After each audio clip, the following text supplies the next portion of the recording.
I got that drop-top feeling, I'm tryna make a living. On the block, drug dealing, I'm tryna make a killing. I hustle, I hustle, I hustle, I hustle, I got that drop-top feeling, I'm tryna make a living. Alright, this is another episode of Strong United Voices.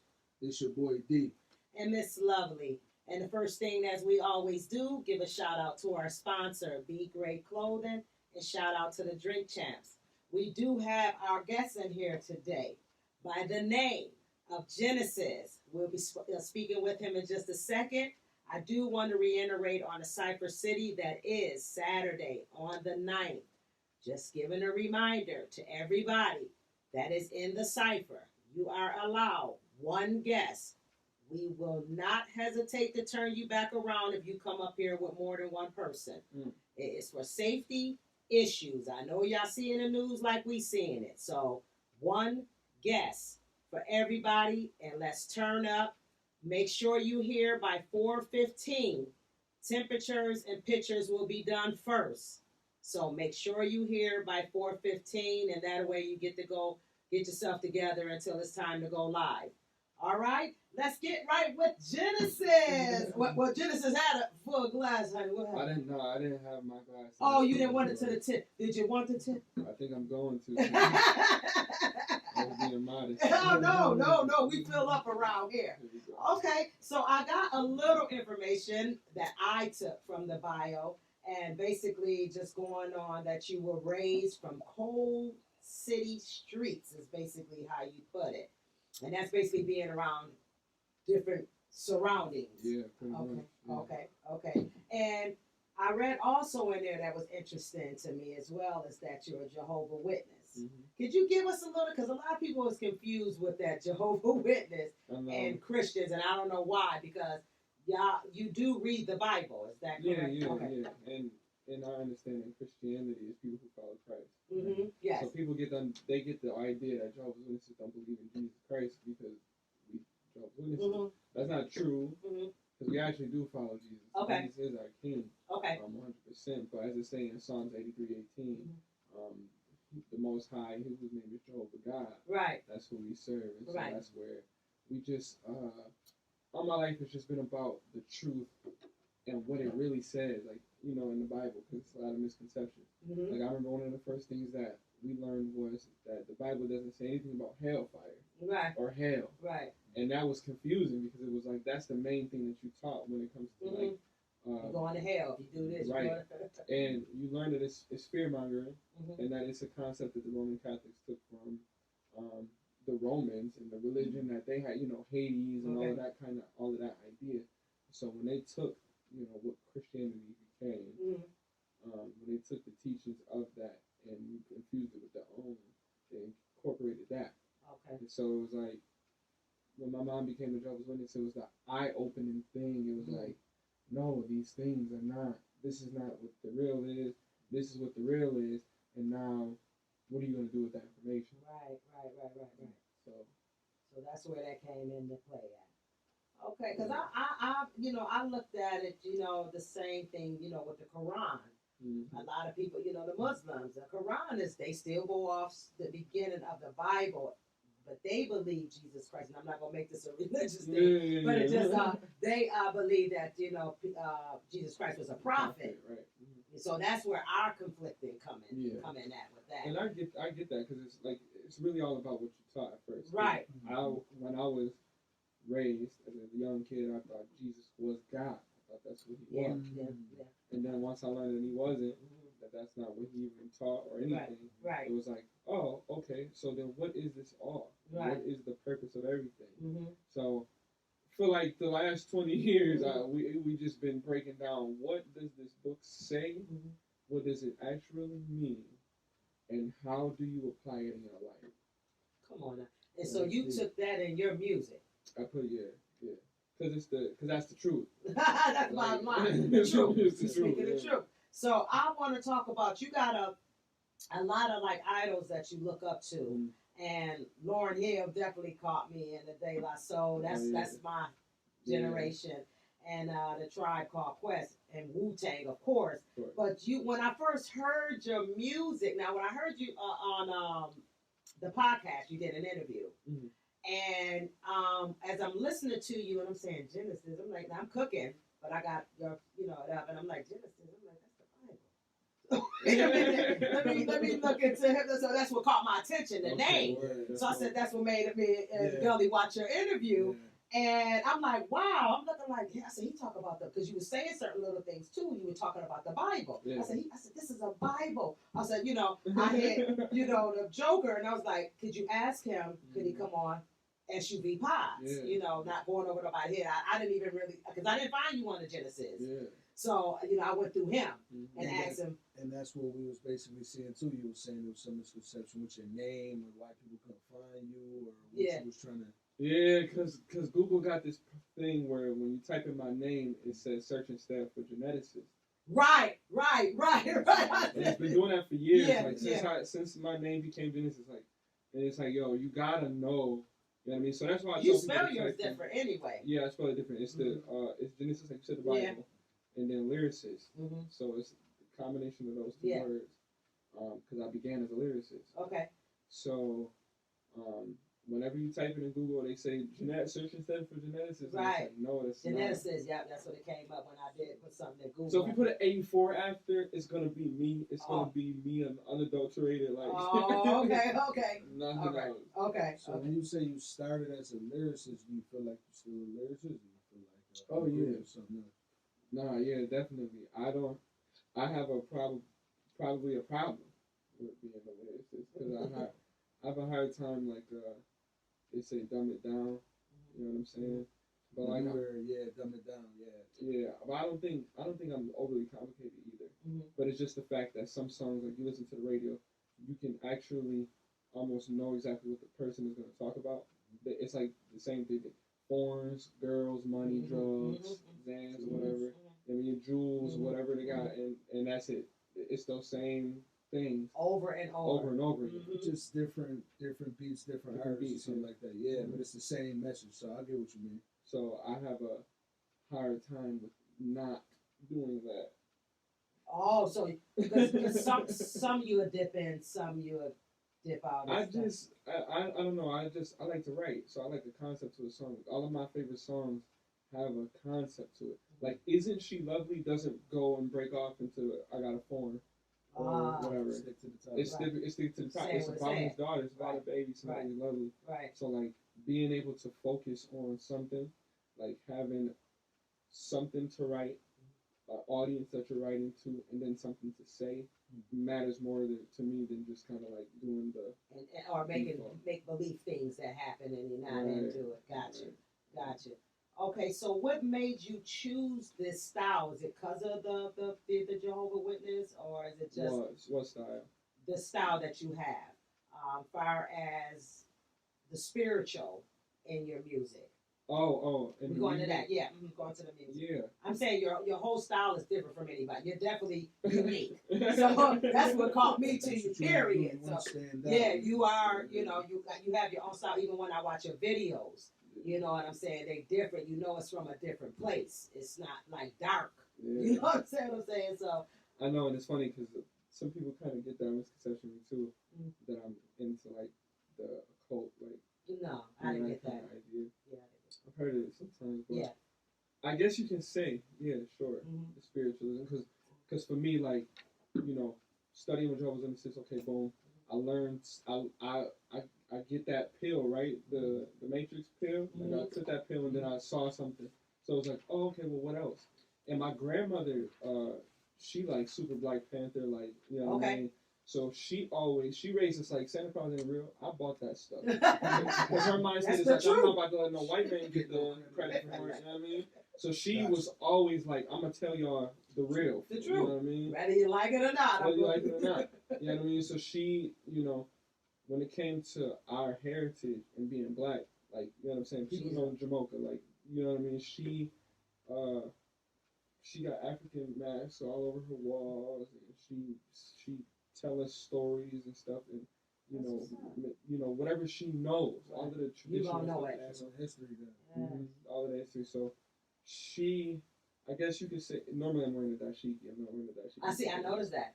But normally I'm wearing a dashiki. Like, yeah, I don't really care for jewels too much, so I'd rather wear something somebody made for me. Okay. You know what I mean? That kind of thing. And it's, you asked if being Jehovah's Witness, probably, because I can see myself being more modest than most and more, I don't like to say humble because it's not humble to call yourself humble, but I don't feel the need to flash. Right. What I'm saying. And we spoke off camera about the hat. The hat. What would you call that? I'm sorry, I don't want to call it a hat. It's a Fulani. A Fulani. His name is Mugi though. Mugi. Okay. And that's from Africa. You was explaining to me that stuff because I asked him, did he get this from Mortal Kombat?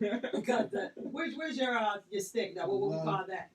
No, they a lot of people call me Raiden. Raiden, that's what As I said, who is this Raiden? So, but that's not what this means. This is coming from Africa, as he explained it to me. Yeah. So, okay, what changes would you like to see in the industry that you got your own style? Like, is it something you want to lead in your direction, or what would you like to see the changes of the industry? In the business aspect, I want them to give us our masters and full control of our music, full creative control. Because you need full creative control, because that's what, when we was talking about how the radio is so typical, like, it's because they want to have the same sonic sound, and then they want to have the same message set, even if it's not a message, but it's just kind of like, when you think about music in the 90s, right? Hip-hop, for instance, you did have Lauryn Hill, they played that. Then they would play Wu-Tang, totally different sound. Then they would play Tribe, totally different sounds. Then De La Soul, then Jay-Z, then Nas. And when you think about these people, even though you call them boom bap, whatever, they all have a very distinct thing about them. That you know their voices. Yeah. Only Lauryn Hill's gonna cover "Killing Me Softly" and kill it. Yeah. You know what I mean? She's the only one I could do. So like, that's kind of my thing, because I get tired of just like, who is this? It's the same dude as last time. Right. I feel like what they're doing too is they trying to stick to what's working. Right. They feel like this is it. This is the sound we going for. And that this allows people to experiment. It's not fair. Yeah, it's not, because like, if you think about like what happened to funk music, like really, because funk. I mean, when you really think about it, all of Bruno Mars records, since 24 Karat Magic, that's funk. Yeah. You call it Bruno Mars, but it's funk music. You listen to P-Funk, Parliament, you listen to Sly and the Family Stone, like, what funk is.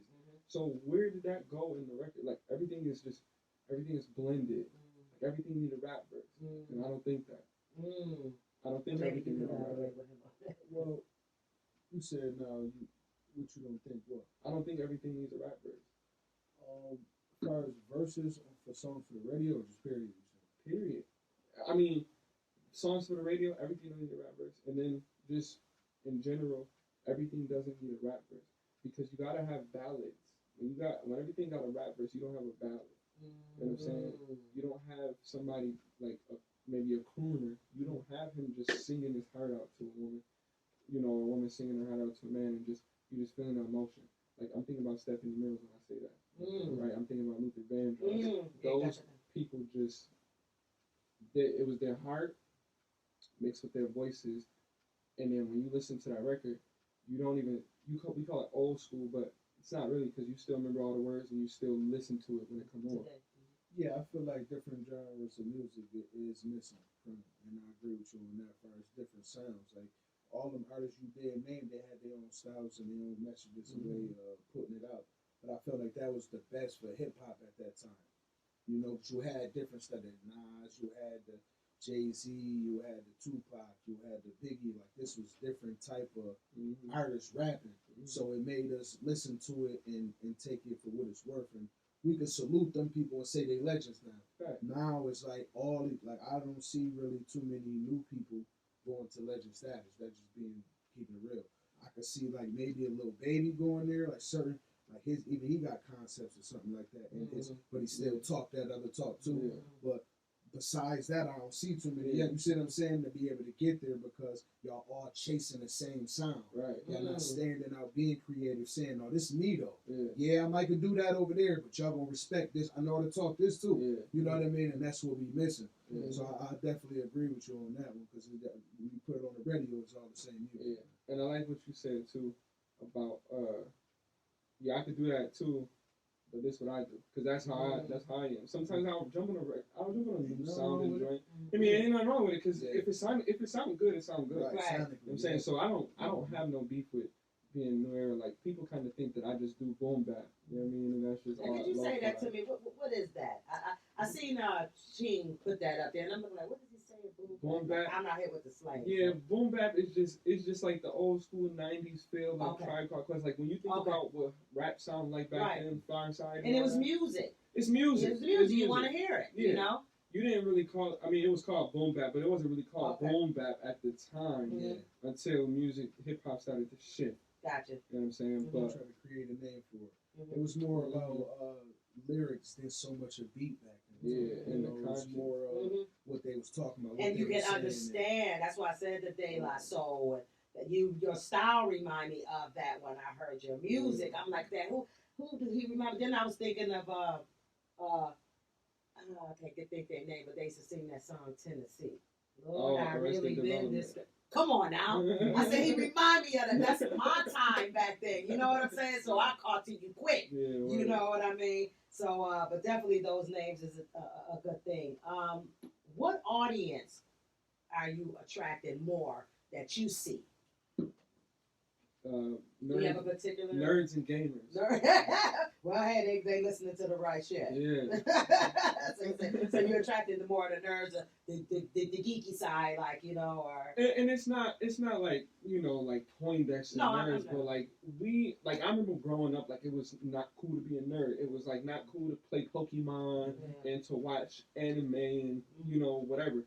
But I didn't care. Right. You know what I'm saying? Like. Sure, I'm from the hood. I'm from the streets. Like, yeah, we had to knuckle up and all of that type of stuff. We did that stuff, but that wasn't what we wanted to do. Right. I wanted to trade Pokemon with somebody. Yeah. You know what I'm saying? Like, I wanted to play the game and have fun and listen to music. Yeah. So, that was, that's when you listen to a lot of the stuff that I'm saying. The references. There's a lot of anime references. There's a lot of video game references. Like Sega Genecist is a whole video game song. Yeah. So like.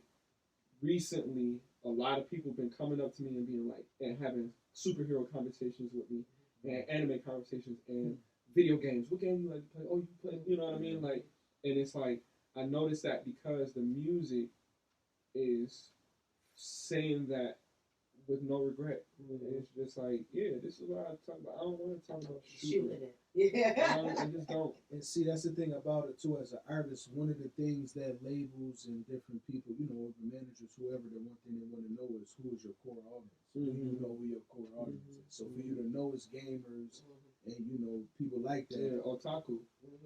Either or, but you know who you. So now when you go to put your music out and package it and deliver it to the audiences, you know where to really focus on. You want other places too, but you want to focus on your go-to, who you know first, and then let them talk about you, spread it, and then let other people catch on. Because it's a lane, and that's what I feel like too. They're trying to make us boxed in, that make us feel like it's not another lane for other type of sounds of music and things. But it's really a lot of money and a lot of people in this world that like different things. So it is what it is. We just gotta tap into them people. Yeah, and that's exactly. He said covered it right there. No, exactly what he said. Because if you don't know, like I make multiple different styles of music. Yes, you do. So I can do many different things. Yeah. You know what I mean? So it's like, yeah, who do I focus on? And I say nerds and gamers, but it's wisdom seekers. Yeah. It's people who like to hear things, who like knowledge, who get cerebral with records. If you light something up and it take you to the sky, I'm saying you want to be able to feel the song more so than just listening to it. And that's one thing I did say about you. And I'm gonna get into your songs in just a minute. But I wanted to ask you how long you've been doing this. Like, what age did you start knowing this is who you are? started writing when I was 7 or 8. Wow. Yeah, like 8 years old. And you took it seriously at that time? I took it that serious because At 7 to 8? the very first thing that I wrote was a dream that I had. I wrote a dream, and my friend could draw. My friend Leon, he could draw. So I was like, yo, read this dream and then see if you could just come up with what the dream is, you know, picture. And that's something crazy to ask. But that's crazy at 7, 8 years old. Yeah, and he loved the idea, so it was like, yo, let's make characters out of these people. So I had these characters, and then I got into poetry in 7th grade. Wow. Yeah. And it just went from there. Yeah, and I think my teachers could for that, because one of my teachers, she just knew that school was just boring, but the only thing I liked to do was write poems. So that captured attention. She would say, you know, everybody else had to do essays and document-based questions. I could just write a poem about it. Wow. And if the poem was good, you got aced it. I aced it. Hey, well, at least you work with your shit. Going on there, they got my grades, man. Otherwise, I was clowning, so it was like, you gotta do something. Yeah, to keep you focused, and they should go back to that.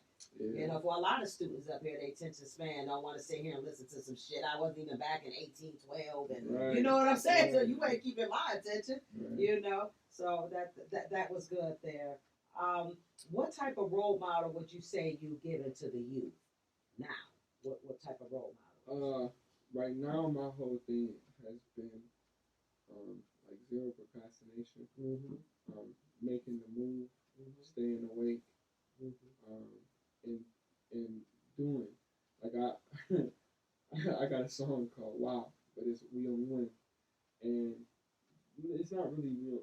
You lose sometimes, but you can turn a lesson into a blessing if you become what you're supposed to be. Right?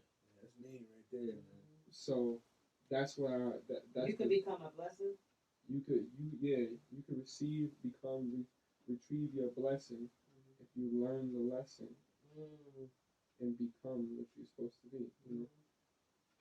However, I said it. Yeah, but I got enough to go ahead and that, but I just like that. But that's what I'm saying. He that got an ear will listen, and that's what I'm saying. You're so different and unique to your style. Those that have an ear will listen. You know, they will get your message out your music. So yeah, because all ages really like me. Like I can't really say like teenagers. Right.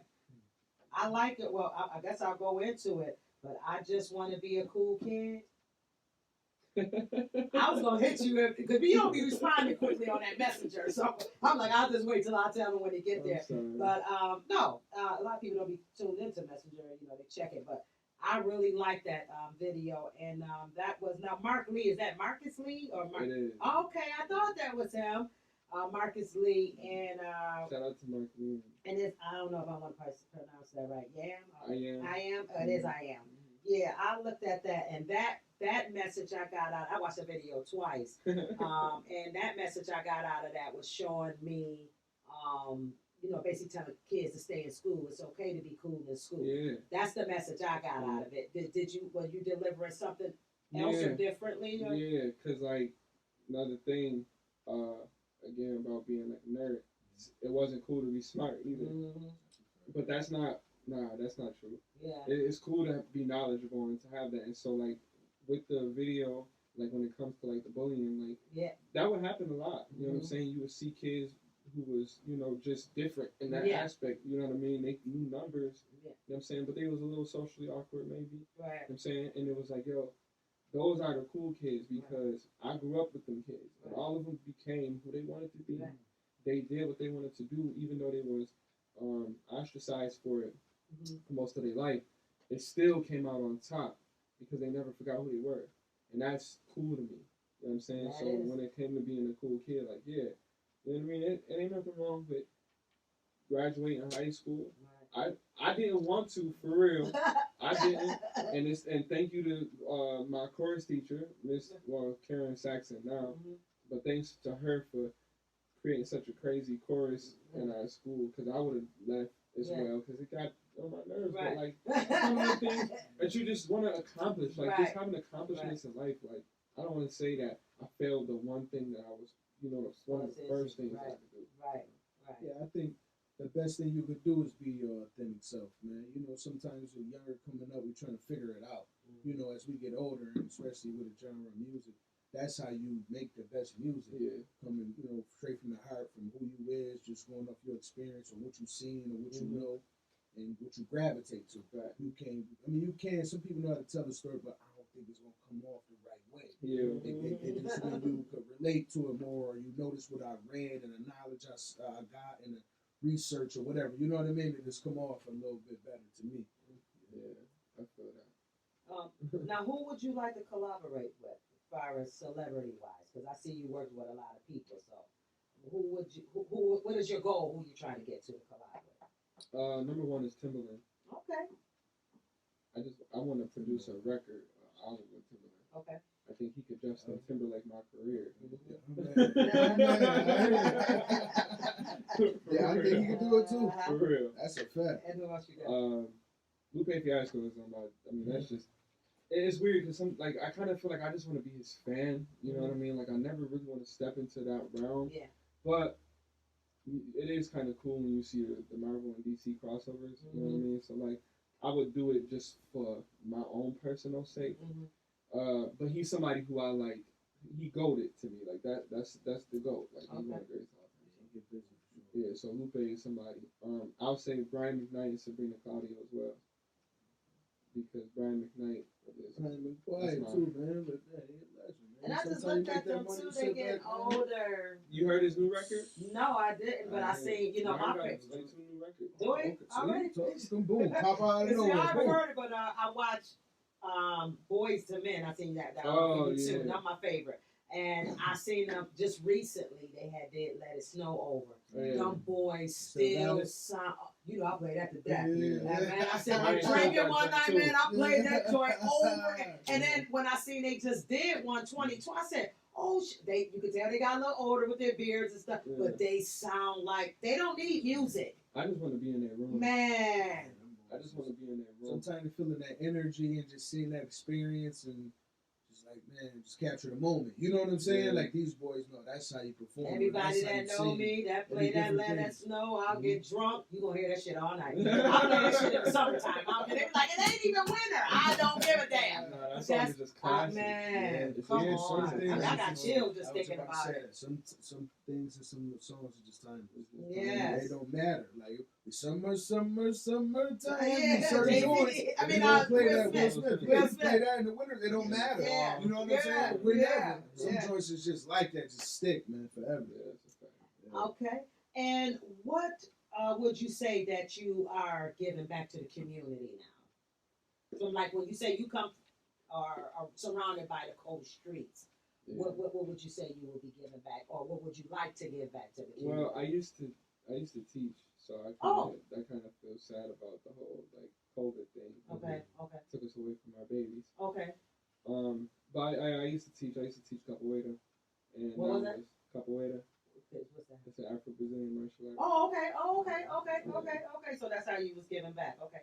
Yeah, I Okay. was teaching at Soul Rise, Oh, okay. and it was amazing. I taught at a couple places, Boys and Girls Club, JCC. Okay. Yeah, knowledge is one of the most like valuable things that I have. Like, I didn't have $1 for a long time. I'm saying, but I had a lot of time. Right. So that's the best thing that I can give is my time. Absolutely. See, and a lot of people probably don't know that. Yeah. Time is very valuable. You know, one thing about the difference between time and money is money you always can get back. You can't get time back. You know what I'm saying? Like you really can't. So, you know, knowing that it just time is very valuable, especially what you giving up in that time, because you could be doing anything else. Yeah. You know what I'm saying? So, And I used to, at one point, just try to get people to buy stuff that they didn't need for 4 to 8 hours a day. Selling myself for $7 and something. And like after a while, it was just like, yo, I could totally be doing something better with this. Right.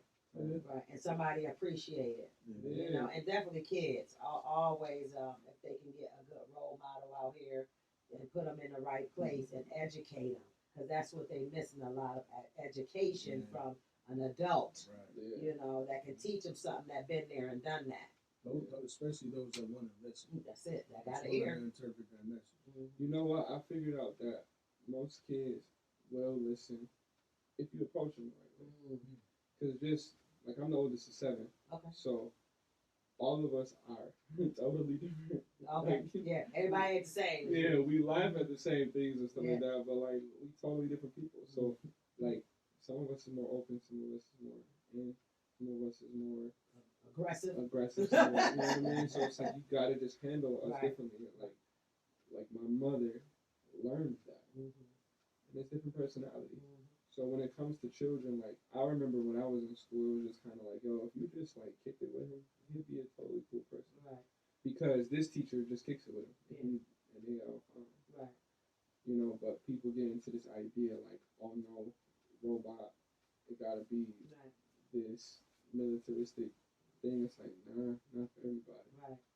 Gotta know how to approach him. I think one important thing that you just said that I got out of what you said is you got to handle it different. And I think that's what the world is missing now. They think they can handle everybody the same way. You know, because everybody's personality is different. Everybody is, because you carry it like that or you may come off a way, that don't mean everybody got to come off that way. Everybody don't carry it like that. So, but if you learn how to handle the person, that's going to help you understand, like, no, I might got to be a little more aggressive on them, or no, I might got to be a little more fall back on them. Dumb, I might have to repeat myself a couple more times.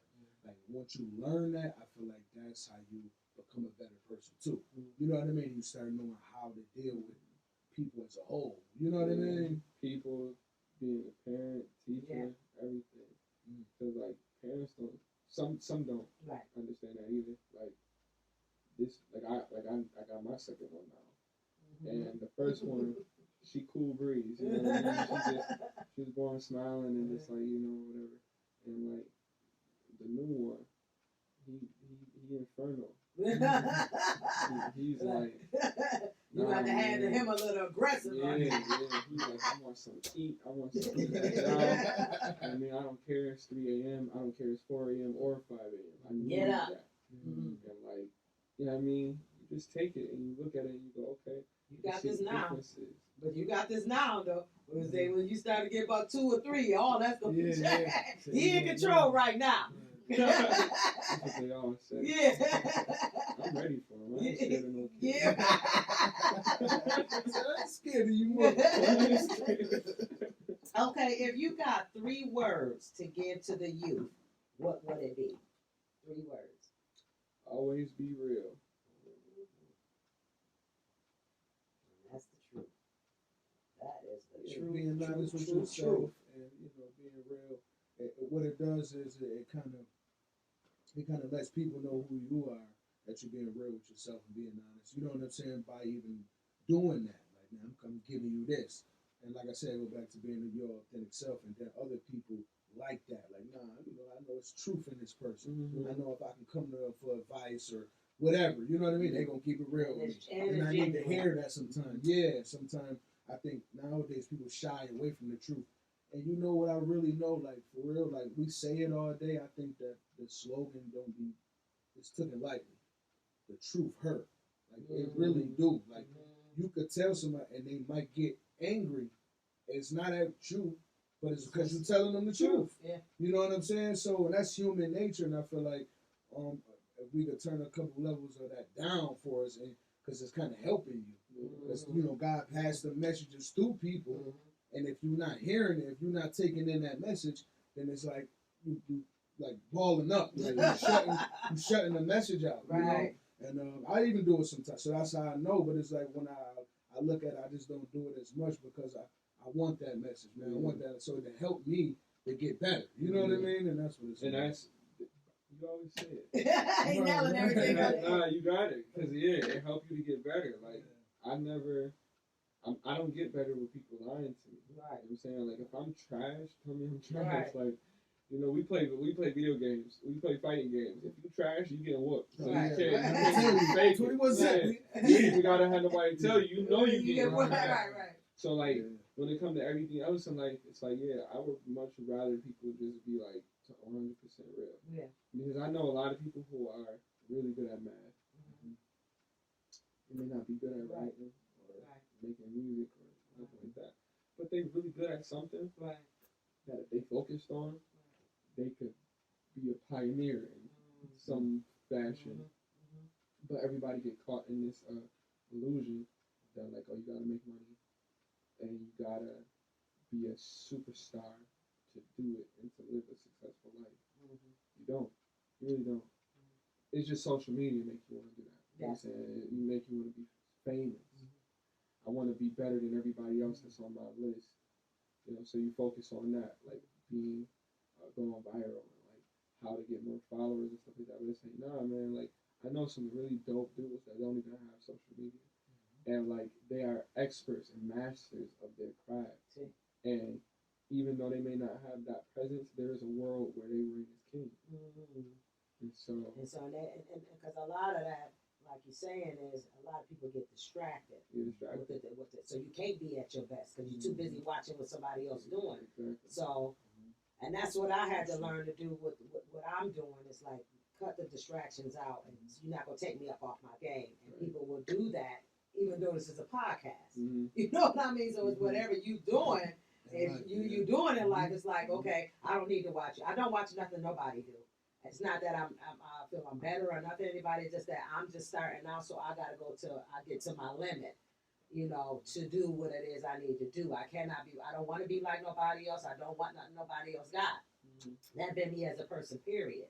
So that's what I like about you. I could tell what you do. I really don't be seeing you on the social media a lot. You know, if you ain't putting up something about a song, and I really see that. That you do that, so I do see you don't be down with the social media world too tough. At least not on there. To kind of my detriment, I'm supposed to be on there a little more. Yeah. But I like kicking it with people. But you still know what you're doing regardless. You see what I'm saying? You still know what you're doing regardless. That's what people got to see you. When you come out like you are now, just like how I see you where you was at. Right. That was enough discovery for you. Right. You know what I mean? So sometimes if you don't have to be, but a lot of people think that's where they need to get known more. You know what I mean? Because the social media is what it is. I feel like that it's becoming that of this new era. Yeah. They try to pressure you into making you feel like you got to have a social media presence, which is it could be labels, investors, whoever. If you don't have that, that's the thing nowadays. You know, back in the day, it was word of mouth. All you had to do was be nice, and people hear about you. You hear about the and that's how it spread it before the internet.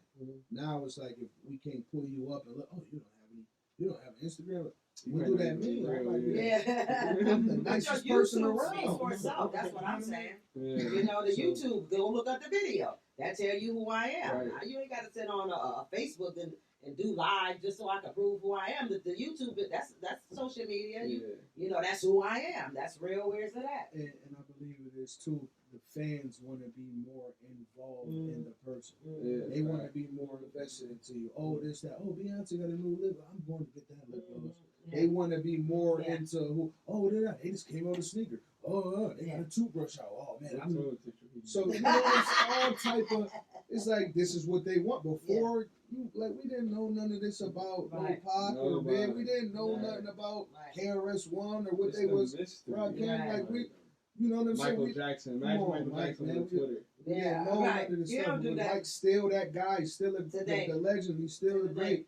We didn't need to know all that about him. Like, it's now y'all be wanting so much for less. Like, you know what I'm saying? So I just feel like people need to have some privacy though. And that's my thing. That's how I operate. Cause I move in the shadows. Yeah. So like, cause it's just not it's not satisfying, to try to get likes, cause you can't spend the likes nowhere. You can't purchase nothing, or like you can't go to somebody and be like, hey, look how many likes I got on this post, and then like give you anything tangible for that. That so makes sense. It don't really matter to me. Right. If you like it or not. Right. When you go back, you'll see that 5 years ago I've been saying the same thing. So it's nothing changed. So I don't feel the need to say it every day. Right. I say it all the time. You know what I mean? But it is important because you do want to give people out there like what we do, making music. Like you got to get people to know. So I'm still kind of old school with that. Like I was at the Chinese store like you're in the gas station, like, yo, listen to this record. Here, I got CDs on me. Right. You know what I mean? Right. Because then people respect you on a different level. Because it's not just like internet fame. Because what happens with internet fame is you get drowned in that. You look at all of these people who look at you on the internet and they go, oh, they say something every time they see you, or whatever the case may be. But then when they see you out in public, they don't talk to you. When you really need their help, they don't have nothing to say. When you going through something yourself, nobody has a word or nothing to give to you, whatever the case may be. And then, yeah, you still got to deal with everyday life, like real life, bills and all that type of stuff. So to me, it's just kind of like, I'd rather be successful in silence than to be, not to be failing in fame. You know what I mean? No, I understand exactly what you mean. That's a lot of what's going on right now. A lot of these people with 5 chains and all this, they are trying to hold up an image that they have money because they ain't got money. You see, a lot of the people with money, they might got a watch with no diamonds in it, might cost $100,000. A suit on that might be like 20 racks, but they ain't got. That's it. Like if they gonna show that, they gonna show it in a different way. But then there's people out here that don't got nothing on that's billionaires. Right. I don't have nothing. One of the richest dudes I ever made just had he just had a polo and like some shorts on and like some golf. You would have never knew. Just kicking it, like, you know what I'm saying, and just had the aura that was like, I don't need you to know my worth for you to get my, you know what I'm saying, for you to know my worth and for you to respect me. Right. So that's where it was like, okay, cool. Because I like being on even grounds with everybody. Right. No matter what you got. I don't know what nobody got in their pocket over here. Right. It's just certain people, man, that come off like that. You might know all about them. Like, man, now you know this nigga. And that's the opposite. You know what I'm saying? So it's like, but you know their whole situation and be like, man, why you doing that? No, you could just, because you could be being so much more responsible than that. Right. You could actually be showing like, yo, man, I'm getting hit like this. I'm going through something, and it's actually pulling me down. And when you show the real to people, that's when they really respect you, because they're like, dang, you could go through stuff too. Yeah, I can. Yeah, you think I'm human? Absolutely. And that's when people support you and be like, okay, I rock with you. Because even with me, people see it, and then sometimes they can almost be like put off, like, I don't want to. Somebody said they couldn't look in my eyes, and I was like, why? Right. I'm chilling. Because they don't want to see the truth. I mean, see, you know, I'm serious. Some people know. Some people know you can look through their souls, man. That's why I say they always say the eye contact is the best key, because it'll tell you about somebody. If they can't look at you in your eye and got to be here and there and there, something ain't right that you can't look at me and talk to me. So, and that's what and that's where you get your best energy from. I want to go into that quiet storm. I like the hook on that. That there's a storm coming at midnight. What made you come up with that song? What did make me come up with that song? So CG sent me a bunch of beats, and at this time I was transitioning from using like YouTube beats, and I wanted to just work with people from the city. From here? From Buffalo. Okay. So CG was one of the first people that was like, yo, man, here, take these records. I said, okay, cool. And he sent me that record, and I was like, it's a dope beat. And I said, I want to tell a story to it. So I said, what do I want to do? I said, I want to be a pirate.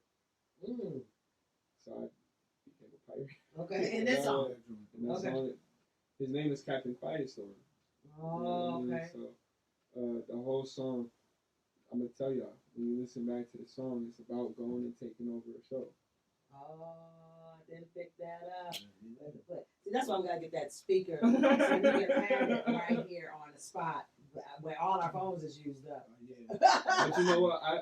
It's okay that, because that's the purpose of having songs that have replay value. Yeah. Because if I never told you that, maybe one day you would have went on Genius.com and read the song. Oh. And then went, that sound like the same song Genecist did. That's a story? Yeah.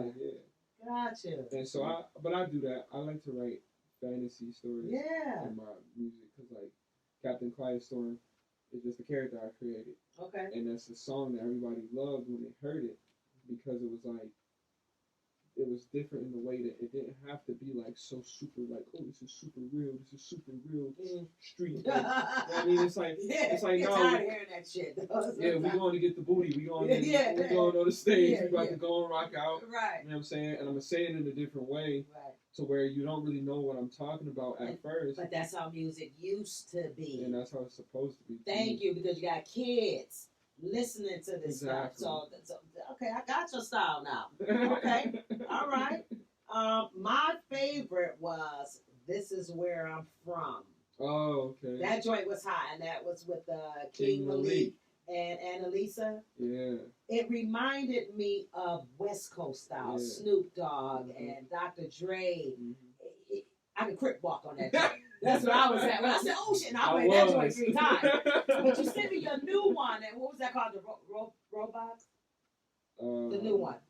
Rubik's Cube. Rubik's Cube. Oh no! That was produced by Rubik's Cube. It's called 2020. Okay, 2020. That's the album. Yeah, I did. Once when I looked at that today, when I listened to that today, I had already printed the sheet out. So, but that joint hot too. Thank you. That joint, that joint is hot. Thank you so much. Shout out to my man Rubik's Cube. Yes. We gotta get we gotta get it fixed because I don't know whatever happened when we went to upload it. It made it spelled Rubik's Cube. That's why I was saying what I was saying. Maybe I looked at it wrong. It's Rubik's Cube. Nah, Rubik's Cube. That face, Okay. Yeah, those two was my favorite, but definitely this where I liked the hook. I liked it. I liked the video. I played that twice actually while I was doing your interview on paper, and I listen to the artist's music when I'm doing their bio. That's why I asked to have that when I type it up. But that one was definitely my favorite. I really liked that song there. So that was a fun song. Yeah. And you did that in Chicago? You did California. Pieces? Oh, you said California. Mm-hmm. Okay, and then you did the piece that I seen downtown in Buffalo. Yeah. Mm-hmm. I had to rep 716. Yeah, absolutely. You know what I'm saying? 716. I had to rep. I like that joint. Yeah, but it did definitely gave me that West Coast style there. King Malik produced that beat, and he's under the same management that I am. Okay. And so when I went down to California, because he was there too. Yeah. It was just like, let's make some music, let's make some songs, and so he was like, man, he from West Coast, so he like, man, I make West Coast joints, and we used to blast the Chronic crazy, and Doggy Style crazy. Right. I mean, my grandma's house, like, so I love West Coast. Right. I never had no East Coast, West Coast beat type thing. I love the music. Yeah. So when he was like, he did West Coast, I'm like, man, give me a whole bunch of them joints too. Because I need to have some joints that people could dance to. Right. That's what you really can do to that song. Well, I told you I could quick walk on it.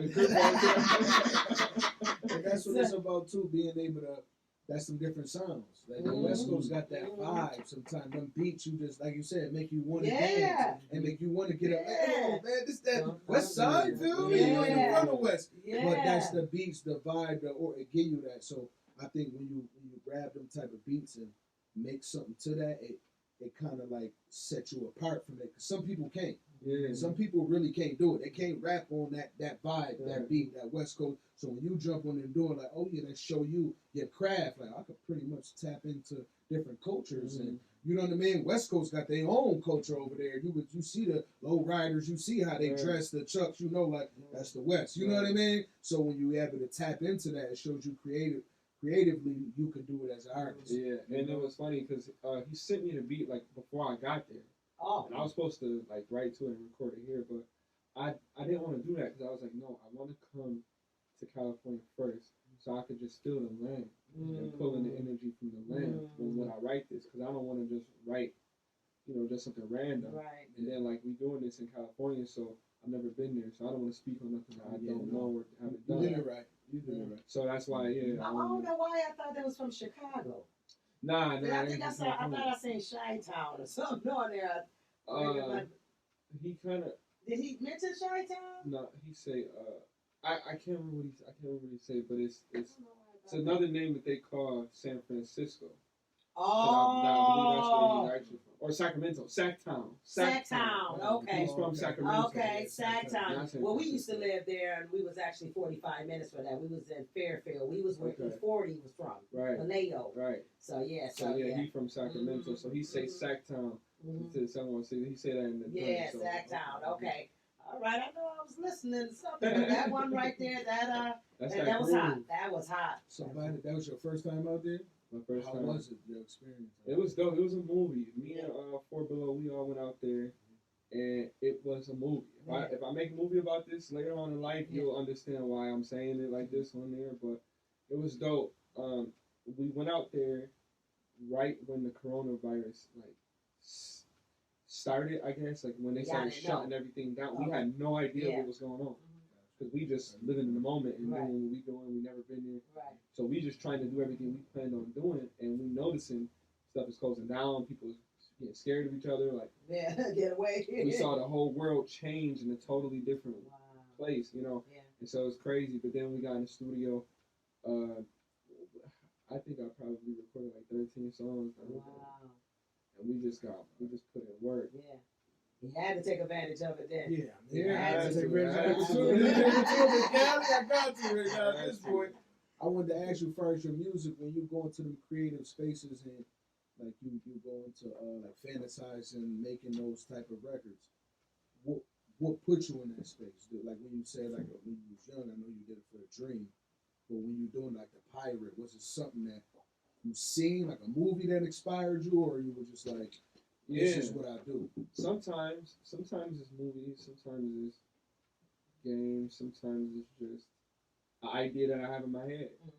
And I don't think I was watching One Piece at this time. I kind of want to say that I was watching One Piece, but I don't think I was watching One Piece. I think I started watching One Piece again because One Piece used to come on when we was kids on Saturday.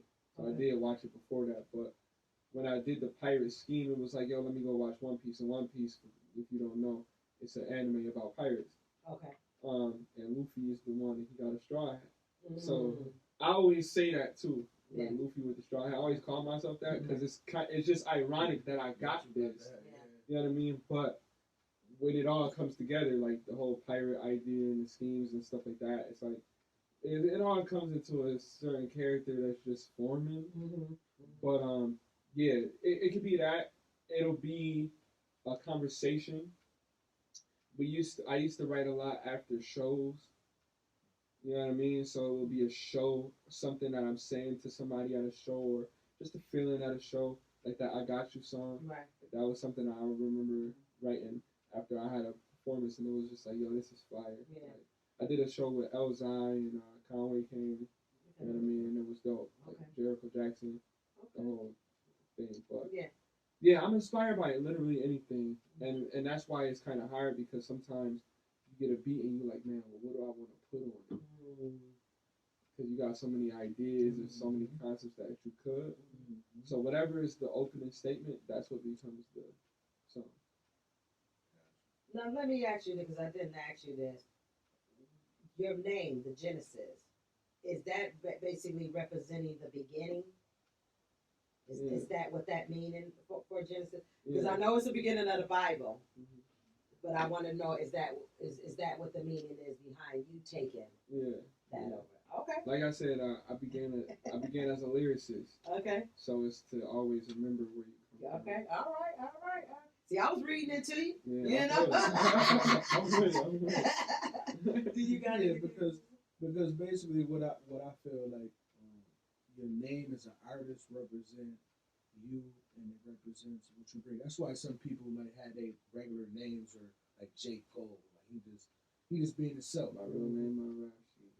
You see what I'm saying? Like he just giving off certain people, but then certain people get their names from nicknames as a kid or some from the hood. Little Juju. Yeah, you know what I mean? Like, so you know when you say no, it's be a meaning behind it. Sometimes that you choose your name. Like no, this was that because I might have sat down, went to jail.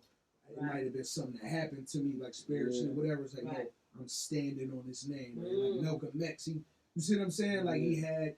You different characters. He didn't come from that name. His real name. He got that put on when he got to I did the same right. Islam. When he got with the, you know what I mean? So doing that, I feel like those are still based on what you giving off as every day, who you are. You know what I'm saying? And I feel like that's good that you chose that name because that's going off of what you represent, what you're giving off of your music. Absolutely. You know what I'm saying? So Absolutely. It would throw you off if I was like Little Meat Meat. Yeah. I mean, Yeah. you would be like, what? So what does that represent? And the show is too though, like I said, just being strategic in the game and just being yourself, man, and just knowing that it's a method behind my madness. I got this, I got that. I'm doing this. I'm pushing this message. This is the genre of music I'm pushing forward to. You know, this is the audience I'm trying to cater to. It is what it is. Like right now, it's just about having that package. That name is very important, though. I realize as an artist because of the different cultures and the kids' ages and things like. So you got to be careful. Even with my name, I'll be thinking about like I might have to have an AKA. Like if you look at like even with Jay-Z, you got Jay-Z, Hove, Iceberg. They used to call him Jigga Man. You know what I'm saying? Diddy, P Diddy, Puffy, Puff Daddy. Yeah. You know what I'm saying? Like it's like you recreate yourself. Right. Rick Ross, Rose, whatever. You know what I'm saying? These people understand you recreate yourself too after a certain amount of years. And you have those different names that you created. Some people will steal your name too. You know, you have to be careful with that. Yeah. That is true. But that's why you gotta have your business in order. Yeah. Trademarks, copyright. That's right.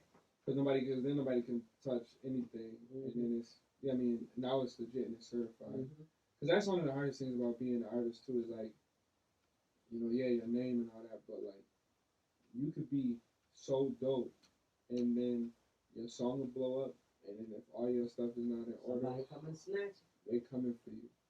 They coming for you. And you know, and the sad part about it is they go check the shit so they can see if they can grab it and take it or whatever. Worth it. Thank you. They want to know if it's worth it. But that's why, you know, some artists say that it's like if you get sued, you made it. Which is a weird concept because you know that if that's the case, then you have it to take care of. I'm saying, or you had enough because they're not paying attention to you if you just, you know, 50 view Kenny. You know what I mean? Like they don't care about you. Your name had to reach them. The song had to reach their ears. Somebody they knew. Yeah. To get their attention for them. There's 9 billion people in this world. You know what I mean? Nobody knows to look for me unless they know to. Right. So what is it that you feel like that you want to accomplish out of the rap game? Just like everybody. Everybody just trying to make a living and earn enough to take care of their families, you know, aside from, you know, giving a message, because, I want to give a message, and I'm kind of like writing an autobiography of my life in my music, so after I'm gone, there will be a bigger picture, so I can't do nothing about that, because that comes after me, but, leave that body of work, that legacy, and that all of these pieces of information for the future generations or whoever take to it and can learn through it and can read between the lines. You know, and that's the big thing. So once that's taken care of, I'm not gonna be here. So right now, I'm not gonna lie. You just gotta get this money. You know what I mean? Right. So it's kind of like your diary in a sense. That's Putting what it that is. out there, what you're going through, your lifestyle, what you've been through, and all my songs are like affirmations to myself. Like, follow the leader is like, I don't really have to tell myself to do that, but I do. You do have to tell yourself, be a leader, don't follow. Like, remember who you are. Remember that's who you are, actually. Because you get caught up in starting to follow other things or follow people just because you get caught in the world. That's what I said. So, like, if I make a record like Follow the Leader, it's like, I listen back to that to just reignite the who I am. You know what I mean? And just being like, hey, remember that you are this guy. Right.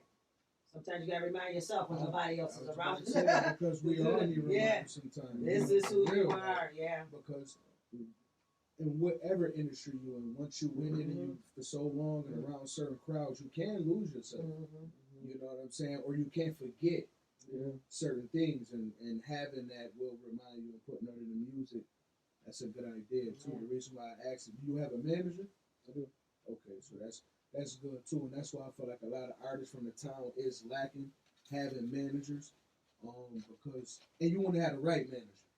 You know what I'm saying? Some people is out managing. Somebody who cares, like, That's what they say. They want to see you win, Because this is what I feel. A manager that's legit and that's 100 will want to see you win because they know if they do a great enough job, ain't no way you're gonna turn your back on them. Ain't no way you're not gonna give them what they deserve, maybe even a bonus for pulling them out of a dark place, struggling or whatever. Even if they had money, that don't mean you always happy because you got money. Right. You see what I'm saying? So when somebody really genuinely care about the artist and vice versa, they know I just gotta keep pushing. I just gotta believe. I gotta help them because they're gonna return that favor. And it might not even be money.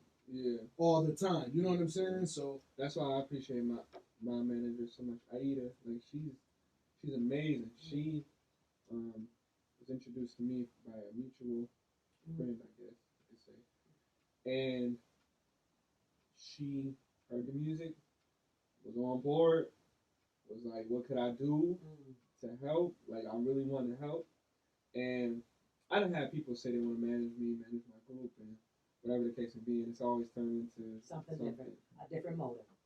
So, obviously, I'm always like, she like, nah, I want to sign this stuff on paper. I want to get legit. I got lawyers. I want to make sure that you're right. So I'm like, all right.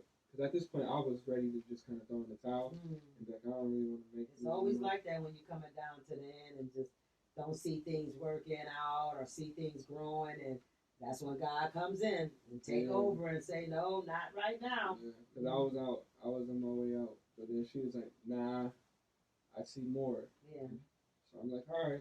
You know, I always want to help other people. So if you see a way I can help you, then I'll do that. Yeah. You know, but she meant it. And that's still around. That's the most important thing in the world. And that's right. Amen on that one. Did you want to spit some bars for us, or did you? Yeah. I mean, I didn't have nothing. No, I mean, you want to go off the top of your head, or it's up to you if you do it. Don't always ask every artist at the end. Just if not, you can just give out all your information for your social media so we can close out. Yeah. I can give y'all some drinks, and then I could do that too. But this is more so one of them drinks. This is on the Rubik's Cube drink that I did in 2020. Django. I'm doing a video to this song. Okay. So it's gonna come out, and I'll say this one because it really means a lot to me, especially here. Absolutely. Better be heard. I walked a path not meant for the weak in spirit. The devil on my back, but the trigger's not to fear him. The visions I've been seeing, they becoming more vivid. It's like I cast a spell every time I write these lyrics. Now I gotta go like I'm on the run. Do it like I'm being chased by a loaded gun. Like his price is right, I'm going like a chosen one. If I stay, I know my eyes will be frozen shut. So go and get this money, we don't gotta live in dirt. Everywhere we going, they gonna have to get this work. We gonna make these gains even if it gotta hurt. So with every inch of strength, every piece of my soul, this life that I live will be under my control. So everybody listening, it's all you gotta know. Forever and always, go. Come on, man! I'm telling you, man, and I think we should use that on a serious hook. I might have to take that and use that on the opening of one of my podcasts. That joint nice, dude. That joint right nice. And to those that didn't really hear it, it's basically with the God and the devil up involved in there, and that them verses there. So I hope he that got an ear. Well, listen, that's all I can say. You want to give them your social media information? Yeah, so everything is at Genecist84. That's GENECIST 84. I'm selling these hoodies. As you can see, this is my insignia. You know what I'm saying? Every superhero needs it. So this is my symbol. It's OASA, which means observe, analyze, solve, and act. And that's something that I live by. So it's just one of them things. I like for people to put on these shirts and then feel like their superhero powers is activated. So, but yeah, everywhere you can find me, Genecist84. And if you can't find me that way, then you just won't be able to. Basically the truth. Okay, so we want to give a shout out to our guest Genecist for joining us again. Tune in this Saturday at our Cypher City Volume 2. Again, you want to make contact with us through Messenger or StrongUnitedVoices@gmail.com. Anything else you got to say, guys? All right, peace out. Peace.